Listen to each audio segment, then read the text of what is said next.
I want to be clear about something. I did not go to that laundromat to meet anyone. I went because my dryer had been broken for 11 days, and the landlord's idea of urgency was leaving a voicemail that, look, he'd into it when things settled down.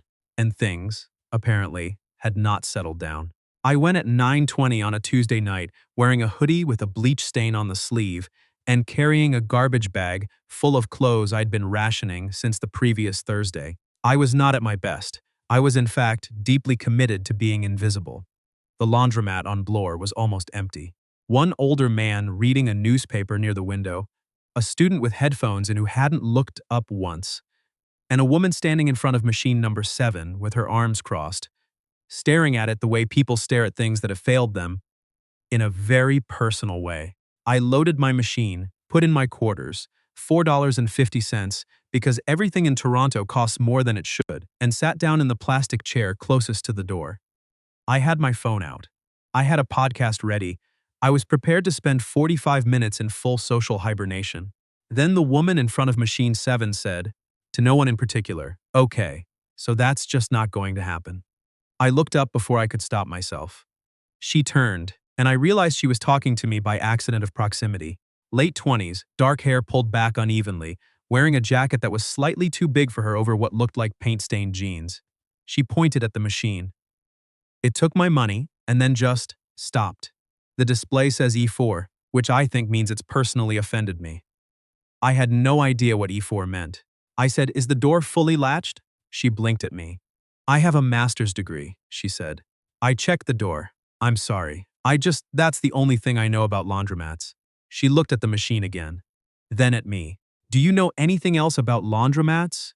The one on Dundas has better lighting." She stared for 1 second, then laughed. It was a real laugh, not a polite one, the kind that catches a person off guard and makes them cover their mouth.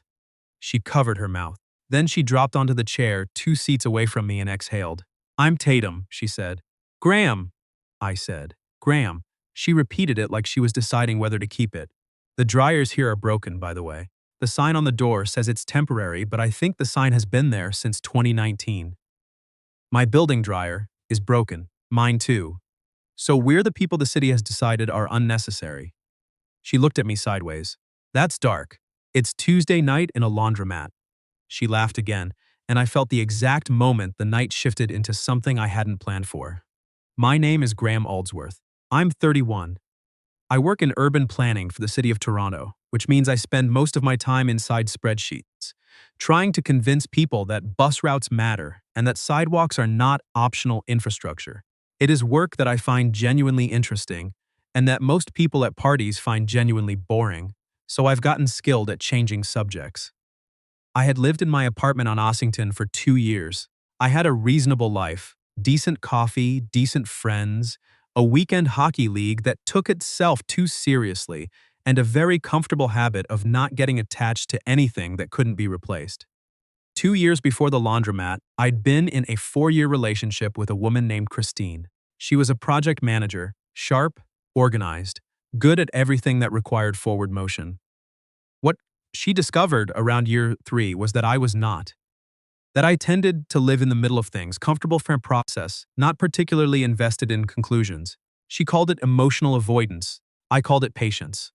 We were both probably right. When she ended it, she did it the way she did everything else. Cleanly, with a prepared list of reasons that she'd clearly revised for clarity. I couldn't even argue with them. That was the worst part. After that, I stayed careful. Careful about what I started. Careful about how close I let things get before I found a reason to step back. It was a decent system. It worked until a Tuesday night in September when a machine stole $4.50 from a woman named Tatum, and she decided I was the most available audience. We talked until my wash cycle finished. I learned that she was an architectural illustrator. She drew buildings by hand, detailed pen and ink renderings for firms and developers and the occasional private client who wanted something beautiful rather than just accurate. I told her that I spent my days arguing with developers about bike lanes, and she said, "Oh, so we're basically natural enemies." I said I'd been called worse. She said the paint stains were from a side project, a mural she was doing on a friend's garage in Parkdale that kept expanding every time she thought she was done. I said that sounded like a building I'd permit chased for 6 months. She said, "That's the most romantic thing anyone has said to me about my work."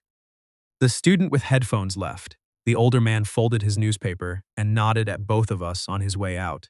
Tatum had been on her phone for 20 minutes, trying to get a refund from the machine's service number, which put her on hold twice and then disconnected her.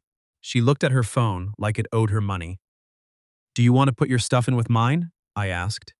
I didn't plan to say it. My machine has room. There's still 20 minutes left. She looked at me. "You're offering a stranger access to your laundry. You've been here longer than me and the machine robbed you. That's actually very Canadian of you. We're in Canada. It's binding." She looked at her bag. Then at my machine. "These are my actual clothes. I wash mine on cold. I'm not a monster." She thought about it for another 2 seconds, and then crossed to the machine and started putting her things in. We didn't talk while she did it. There was something weirdly comfortable about that, like we'd already passed the part where silence needed filling. When she sat back down, she said, "Okay, now we're just two people waiting for laundry. That's all we were before. Before you had leverage. I wasn't going to use it." "I know," she said. "That's why I said yes." I didn't know what to do with that, so I looked at my phone. She looked at hers. The machine hummed between us. Then she said, without looking up, "Do you have plans Thursday night?" I had plans Thursday night, the hockey league. I went every Thursday. I had not missed a Thursday in 8 months. "No," I said. She finally looked over. "My company is doing a thing, a client dinner, very adult, very nice restaurant on King. The person I used to go to these things with is now engaged to someone in our department, which makes everything wonderful. And my boss has been hinting very loudly that it looks bad when I show up alone." She paused. "I realize I've just told you an enormous amount. It's a lot to carry around a laundromat." Her mouth twitched. "I'm not asking you to pretend anything. I'm just asking if you're the kind of person who can have dinner with strangers and be normal about it." "I work in municipal planning," I said. "I have dinner with strangers and try to convince them to care about transit infrastructure. Being normal about it is the whole job." She stared at me for a moment. "Are you always like this?" "Like what?" "Like you're narrating your life out loud and finding it funny." I considered that. Mostly. She bit her cheek to keep from smiling. "Thursday, 7 o'clock. The restaurant is Alhambra. Do you own a jacket that isn't covered in bleach?" I looked at my sleeve. "Technically, this isn't covered. It's accented." "Thursday," she said again.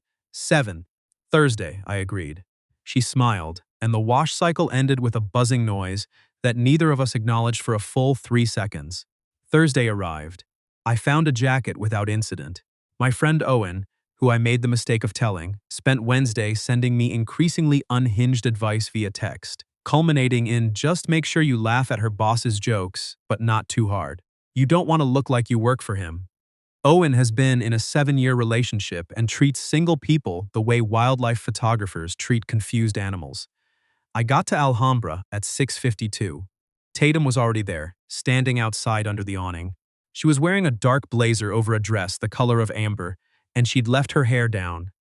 She looked like someone who had made a deliberate choice to be exactly this version of herself, and was mostly at peace with it. "You're early," she said. "You're earlier." I was anxious. "Me too." She looked at me directly. "Don't let that out in there. I work in civic government. I know how to look confident in rooms where I am not." She exhaled. Then she held out her hand in a way that was half habit and half request. Palm open, not demanding. I took it. Her fingers closed around mine, and I felt the exact thing I'd been careful not to feel for 2 years, which was the specific warmth of someone choosing to hold your hand on purpose. We walked in. The restaurant was candlelit, and full of the particular low noise of people having important conversations quietly. Tatum's boss, a woman named Harriet who wore reading glasses on a chain and clearly ran everything, shook my hand with the efficiency of someone who'd assessed me before I'd finished saying my name. "Urban planning," she repeated. "City Toronto?" "Yes." "Good. We have 3 projects stuck in permit review. I may need your card before the night's over." Tatum's elbow found my ribs, lightly, meaning, "Don't you dare." I said, "I'd be happy to point you in the right direction." Harriet moved on. Tatum leaned toward me. "Thank you. You had your elbow in my side. It was a gentle elbow. It communicated clearly." The firm had 8 people at the table. Tatum introduced me to each one with the practiced ease of someone who'd learned how to make these introductions without explaining too much. I was her date. That was all. I watched her navigate it. The warmth she gave to the junior associates, the precise way she matched Harriet's directness, the way she kept a half-inch of distance from the person sitting on her left. A man named Donovan, who arrived 15 minutes late, kissed the air near two people's cheeks and spent the first 10 minutes of dinner mentioning a project he'd led, as though he was trying to establish dominance over the appetizers. Tatum's ex. I knew before she said anything, the particular way she became very still when he arrived. The way her hand found mine under the tablecloth and tightened once, not a plea, just grounding. I didn't look at him with anything he could name. I just stayed. Donovan was the kind of good-looking that required maintenance. Perfect hair. Nice watch. He talked about the Calgary project with the enthusiasm of someone who wanted credit. And he got some of it. Because people at these dinners often can't tell the difference between a person who did the work and a person who described the work effectively. At some point, he turned his attention to Tatum, voice softening into something that was meant to sound warm, but was actually just familiar in a way she hadn't asked for. Tatum, you look great. New project going well? Very well, thank you. The Parkdale mural thing? I heard about that. It's going great, she said, and her voice was level pleasant and gave him absolutely nothing. That's a lot of pro bono for someone at your level. The table didn't quite go quiet, but the rhythm shifted. I turned to Tatum before he could fill the pause. You didn't tell me you were nearly done. I thought you said it kept expanding. She looked at me, and the steadiness in her eyes told me she understood exactly what I was doing. It expanded twice. I think I've finally convinced the garage it's finished. Does the garage know that? She laughed, and it was real, and 4 people at the table looked toward the sound. Donovan's next sentence had nowhere to land. I did not feel triumphant. I felt something quieter, the satisfaction of having been in the right place. After dinner, Harriet did take my card. 3 of the junior associates asked questions about permit timelines that I answered honestly, which is to say, I told them it was complicated and gave them one useful, specific thing to try. Donovan left before dessert and did not say goodbye to Tatum, which I thought said a great deal. Outside, the air had gone cold the way September does in Toronto. Without warning, like the city had decided the courtesy period was over. Tatum stood beside me, while the others filtered into taxis and rideshares. That went well, she said. Harriet wants to talk about permits. She always wants to talk about permits. She was complimenting you by mentioning her stuck projects. That's how she compliments people. Tatum looked down the street. Thank you. For the thing with Donovan. What thing? She smiled at the sidewalk. You made it very easy for me to not be small in there. Something in my chest did a thing I hadn't prepared for. You were never going to be small, I just gave you somewhere to look. She looked at me. Not the polite look from the laundromat, not the cautious look from under the awning. A real one, the kind that takes stock. Can we walk? She said. I don't want to get into a car yet. We walked along King Street for 6 blocks without deciding to. The cold was honest, and the city smelled like rain that hadn't arrived yet. Tatum had her hands in her jacket pockets, and she talked without the careful layer she'd had all night. About the mural, about how she'd changed the color palette 3 times, because the light hit the wall differently in the afternoon than she'd expected. About how she'd grown up in Mississauga and moved to the city for school and never left because by the time she looked up, it was just where she lived. What about you? She asked. Born here, grew up in East York. Left for school and came back for the same reason, because it was just where you lived. Because I like knowing a city the way you know a person. The streets that seem like shortcuts but aren't. Which parks flood in spring, where the good roti is. She stopped walking. I didn't realize until I'd taken 2 more steps. What? I said. I'm trying to figure out if you say things like that on purpose. I say them and then regret them. Don't. She looked at me steadily. It's a good quality. Donovan used to tell me I was too sentimental about the city. That buildings were just inventory. He's wrong. I know he's wrong. I still spent a year being embarrassed about it. That sentence landed and stayed. I'd heard a version of it before in a different voice, about different things. The part where someone you trusted makes you feel like your instincts are inconveniences. He doesn't get to have that, I said. The embarrassment. You can take it back. She stared at me for one moment. Then she said, "You're a surprising person, Graham. People say that, right, before they tell me I'm too much?" "No." She shook her head. "Surprising in the way where I didn't expect to like you this much after a laundromat." The rain arrived then, not dramatic. Just Vancouver-style mist that Toronto gets 3 or 4 times a year, soft and pervasive. Tatum pulled her jacket tighter. We'd walked far enough from King that the streets were quieter, the restaurant crowd gone. "My stop's 2 blocks," she said. "I'll walk you." We didn't talk for those 2 blocks. We didn't need to. At the corner of her street, under the orange light of a street lamp, she turned to face me. "I'm sorry I recruited you for this with 48 hours notice. I'm sorry my dryer is broken." She laughed. "Do you want to do this again, without a client dinner attached?" "Yes." "Okay." She searched my face for something. "Okay, good." Then she kissed me, not on the cheek, not a polite thing. Her mouth on mine, brief and certain, one hand flat against my chest, like she was checking that I was solid. When she pulled back, she kept her hand there for a second. "Good night, Graham." "Good night, Tatum." She walked to her door. At the top of the steps, she looked back, not to wave, just to see if I was still there. I was. She went inside. I stood in the mist for a moment longer than was strictly necessary, and then walked the 4 blocks to my subway, stopped feeling like someone who had accidentally taken the right train. She texted at 11:42 that night. "The machine at the laundromat gave me my 450 back. Thought you should know." I typed back, "Justice is slow but it arrives." Then, "I had a good night." A minute passed. Then, "So did I. Also your jacket was fine, just so you know." I went to bed unreasonably pleased about my jacket. The second date was a Sunday afternoon. Her idea, the AGO, the Art Gallery of Ontario, because there was an exhibition of architectural drawings she'd been meaning to see, and she wanted someone to talk to about it who wasn't in her industry. "People in my field either know too much or have opinions," she said. "You'll just have honest reactions." I had very honest reactions. I stood in front of a 1940s cross-section of a proposed Montreal Civic building for 4 minutes and said, almost to myself, they knew they were never going to build this. Tatum appeared at my shoulder. "Why do you say that?" "The staircase on the 3rd floor doesn't connect to anything on the 4th. It's aspirational architecture. They were drawing what they wanted the building to mean, not what it would be." She was quiet for a moment. "I've been looking at this drawing for 10 minutes and I didn't see that. I spend my days catching the gap between what people propose and what they intend." She bumped her shoulder into mine gently. "I'm keeping you." The words were light. She said them like a joke. But neither of us moved away. Afterward, we got coffee at the cafe on the main floor, and she told me about Donovan in a way she hadn't the night of the dinner.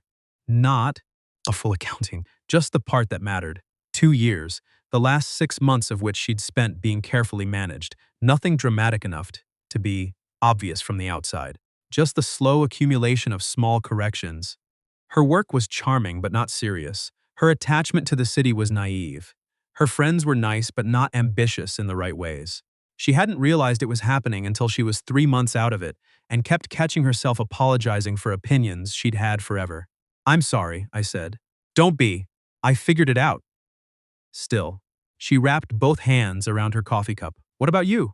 You mentioned once in the laundromat that you had a good reason to be careful." I had said that, sideways, in the way you say something accurate when you're trying to sound like you're not. 4 years, I said. Christine. Is great, genuinely. She left because I was too comfortable in the middle of things. She needed someone who wanted the conclusion as much as she did. I looked at the table. I think she was right. I think I was okay with things being potential for too long. And now? I looked up. Now I'm sitting in the AGO cafe with a woman I met because a machine took her money, and I have a functional opinion about a 1940s staircase. And I'd like that to go somewhere specific. Tatum's expression shifted into something I was starting to recognize, the surprised then warm thing she did when something landed that she hadn't braced for. "Specific how?" she said. "I don't know yet. But I want to find out." She was quiet for a moment. Then she reached across the small table and covered my hand with hers, not holding it, just resting there. "I moved too fast with Donovan," she said. "I thought speed was a good sign. It doesn't have to be fast." "No," she agreed. "It doesn't." We sat there with the coffee going cold, and neither of us in a hurry about it. The third date was a Tuesday, which felt significant only to me. Ramen on Baldwin Street, the real kind, the broth that takes a day, the kind where you wait outside in the cold for 20 minutes and are not sorry. I got there first and stood in the queue feeling the particular Ontario pre-winter bite that arrives in October and makes everyone in the city quietly furious.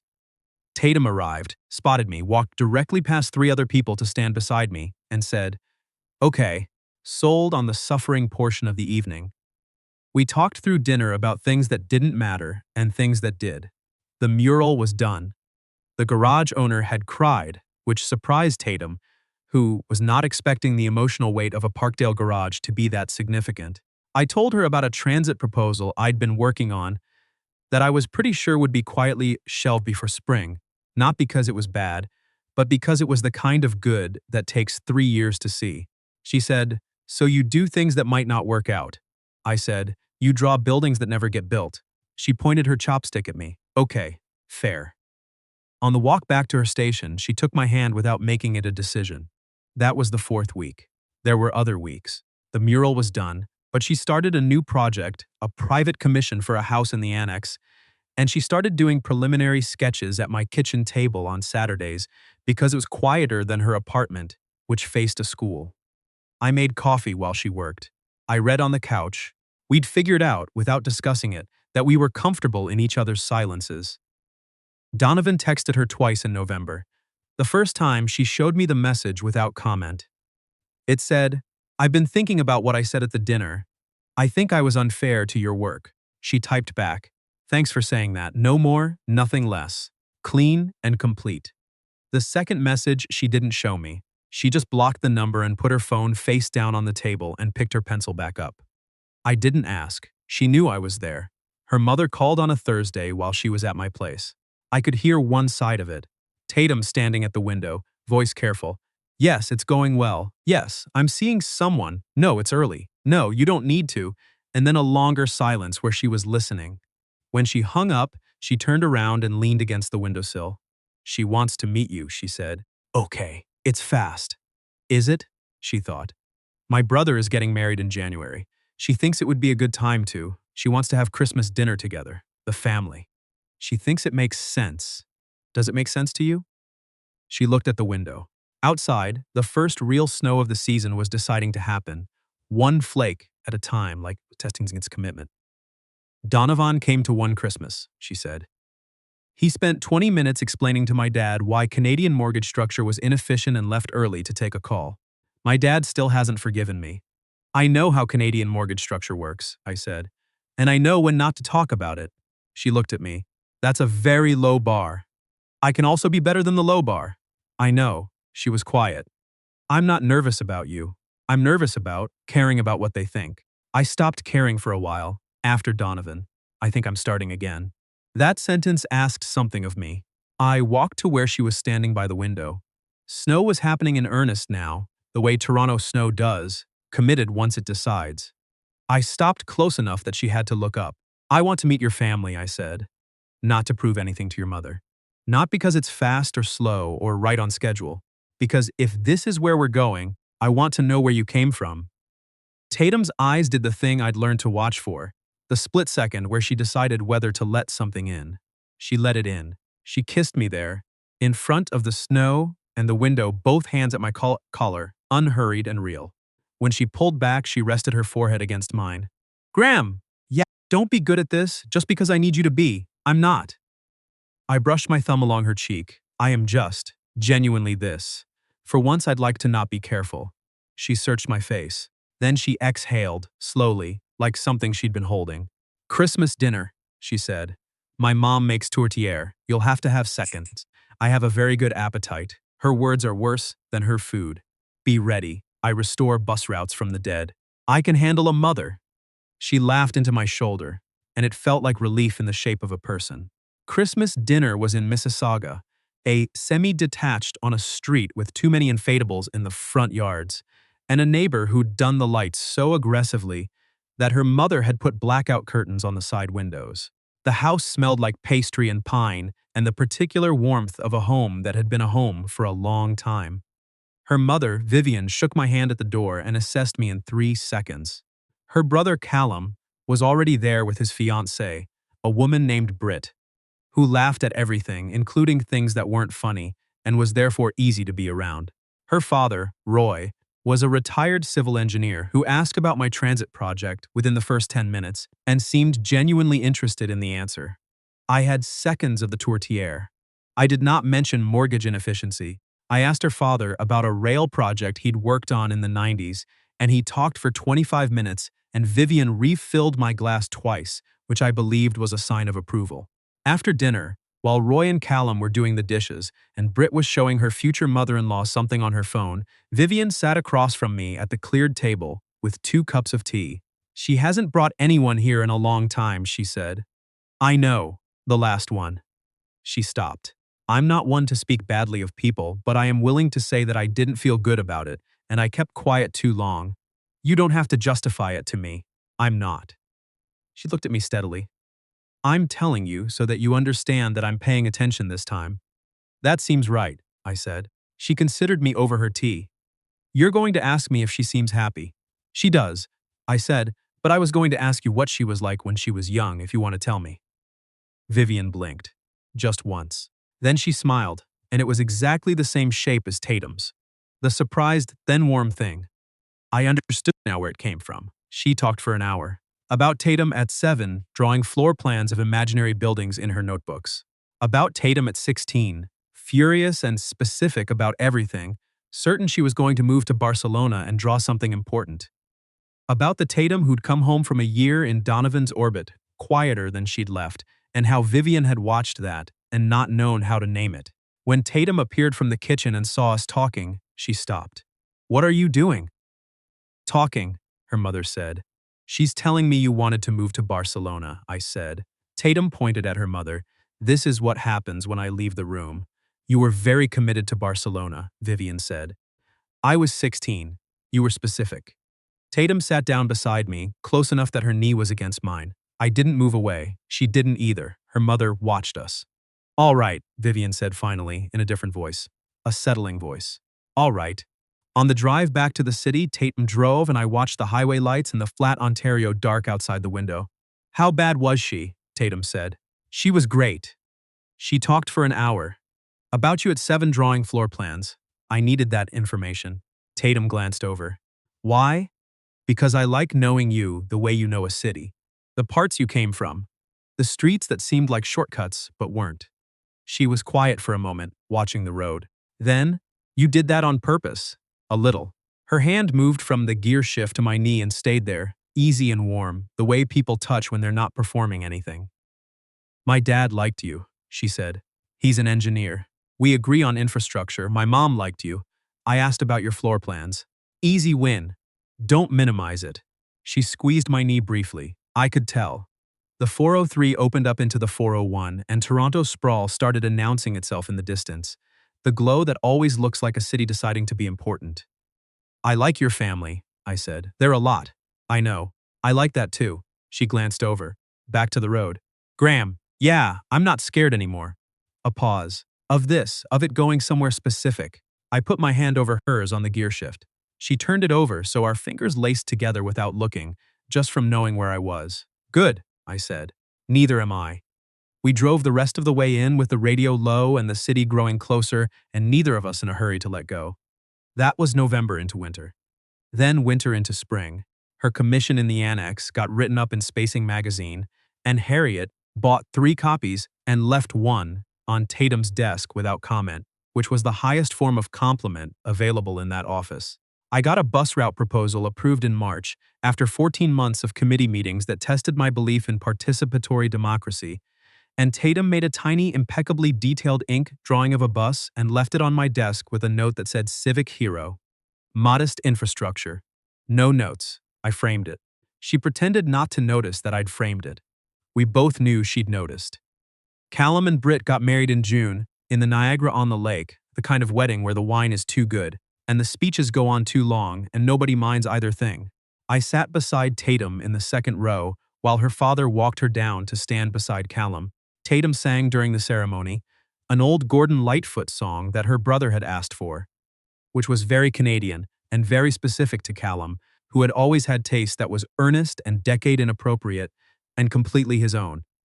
When her voice caught on the first note, she looked at me. I touched two fingers to my chest, the way you do when you want someone to know you're there. What do you think at a production? She smiled and kept singing. 8 months after the laundromat, I sublet my apartment to a grad student and put most of my things in boxes. Tatum's apartment was bigger and faced away from the school and had a kitchen table with enough room for 2 laptops and a mug of pencils. The night I brought the last box over, she was standing at the window with a glass of wine, watching the street below. The city was doing the summer Toronto thing, warm and loud and badly parked. She handed me her glass without turning around. I took a sip and handed it back. "You're sure," she said. "I told you, I want to stop being careful." She turned. She was wearing one of my sweaters, which had migrated to her apartment 6 months earlier and returned only for laundry. She looked at me with the look I still hadn't gotten used to, the one that said she'd decided to let me be real. "The laundromat on Bloor still has the broken dryers," she said. "I know, the sign about it being temporary, still there probably." She smiled. "We should go back sometime, for no reason." "We will," I said. "For no reason." She came and leaned against my shoulder, and we stood at the window, looking out at the city. Her city, my city, the city neither of us had left, because somewhere along the way it had stopped being the place we lived and become the place we were from. I put my arm around her. She said quietly, "Hi." I said hi. And that was the whole of it. And it was enough, and it was exactly where I was supposed to be.